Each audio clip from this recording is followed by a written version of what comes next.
tends to lean towards the policeman's point of view, right? In this case, we saw very clearly what happened. I think the other thing is due to the fact that everyone was at home, basically, during this time period in relation to the coronavirus. You couldn't avoid it, right? It was on every television station. It was on every social media platform. Everywhere you turn, you were constantly hit upside the head with this message. You see in the interaction that this man did nothing to deserve what happened. That's right. I think so well said, because if you think about it, in the grand scheme of things, it wasn't worth it, and he didn't have to lose his life. I think that you touched on something that a lot of people talk about, and that is now defunding the police. That has been such a huge conversation, but there's so many misconceptions around defunding and dismantling. If you will, educate the audience. All right, so most people, when they hear the term defund the police, they tend to think of, oh, they're going to take away our police department. Nothing could be further from the point. Defunding the police means that in certain communities, even Houston, take for example, we had over $1 billion allocated to our police force. Now, what is that money being used for? Some of that money tends to be allocated towards riot shields, right? Pepper spray, right? That kind of thing.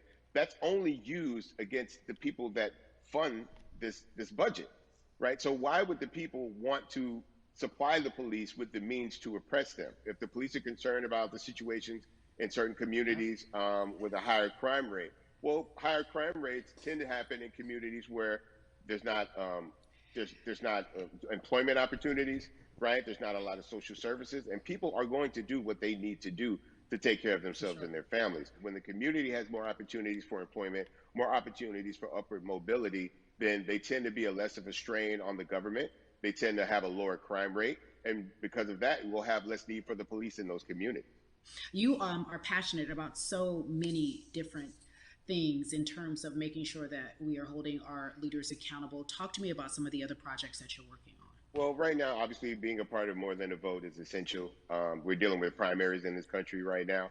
And we just want to educate people. We want to inform people because people are tired, they're angry, they're concerned, and they want information and they want action.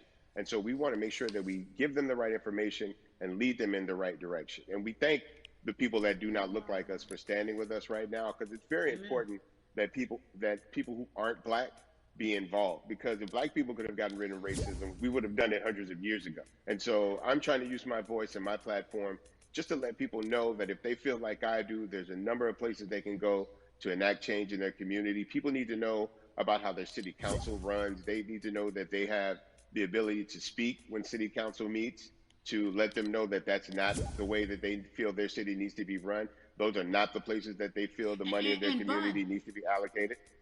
And Bubby, even a step further, they can run for office in their local community. They can run for positions. Like, people act like they leave it up to somebody else. If you're upset, it's not hard to get on the school board. It's not hard to be a part of the city council. It really isn't. And depending on how small your town is, you could be a mayor. It's the power is with the people, and we need to just know that that's happening.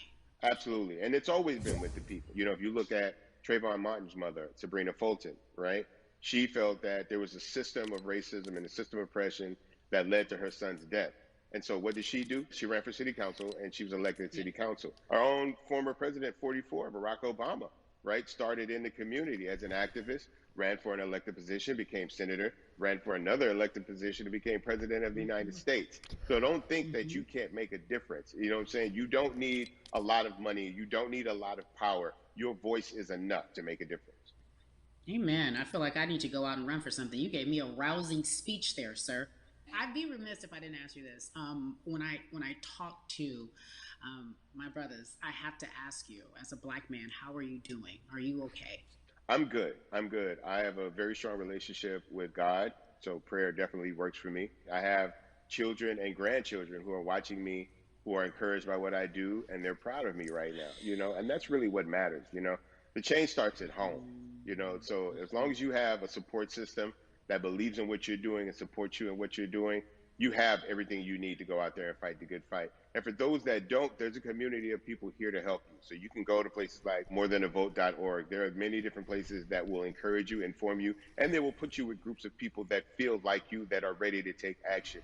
So no one has to go about this alone if they want to do it. Yeah. Yeah, we're stronger together. People have been saying it, but that has much more meaning now that we are in our movement, not just this moment. Bumby, it has been an education, always a pleasure. Thank you so much. I appreciate you. Keep fighting the good fight. Keep up the good fight.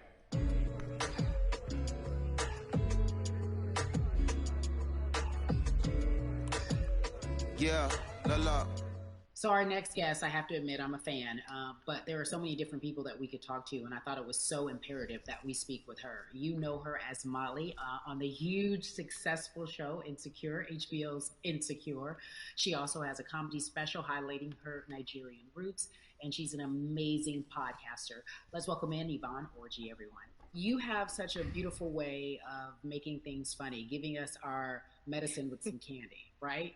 The humor and Yeah. the healing. You bring all of that to your space. And right now, as you look across this country and how everyone is so broken and so upset, if it's not social injustice, it's the pandemic, it's depression, it's unemployment, the list goes on and on. How are you doing, quite frankly?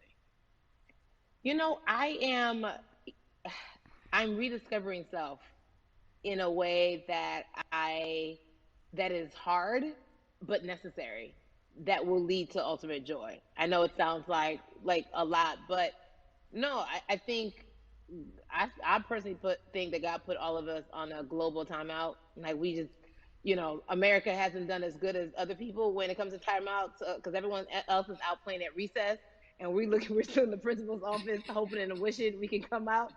But I think that if we settle into the timeout and really learn the lesson that we're supposed to learn from this season, I think we'll emerge better. We'll learn how to play well with others in more ways than one. And Mm. so personally for me, I'm taking this time to learn me in a new way. I feel like I'm being ushered into a new season, and I'm getting still, because sometimes the busy uh, confounds the work that we're supposed to actually be doing. We're busy doing other stuff, but we got work that we need to do on the inside. And I'm leaning into it. I'm like, dang, I thought I was gonna be able to rest like everybody else. And God's like, nah, we got work to do. You know what? And I think that's what everybody is saying about 2020. It's demanding that we be better. And you said it's a global timeout. What do you mean by that? Yeah, it's like everyone sit down, be humble, to quote the great prophet Kendrick Lamar. Uh, but like, no, seriously, sit down and let's reevaluate some things. Let us unearth and shake up the things that we have been trying to hide within ourselves, within our nation.